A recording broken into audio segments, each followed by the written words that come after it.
wait. Sobra nilang ingay guys kasi naglalaro sila ng 2 base. Ewan ko kung bakit ako chill lang dito nagtitis-kit. Sobrang ingay. Mga gawin kong parang hindi pambabae kasi bis na Chinese Carter, laruan ko ay text sa Cholens. Tapos jamming ko lagi noon mga sigang lalaki sa amin.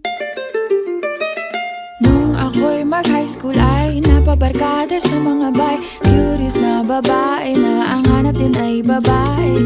Sa halip na makeup kit, bit ko ay gitara. Tapos pormahan ko lagi ay long sleeves na t-shirt at faded na lonta.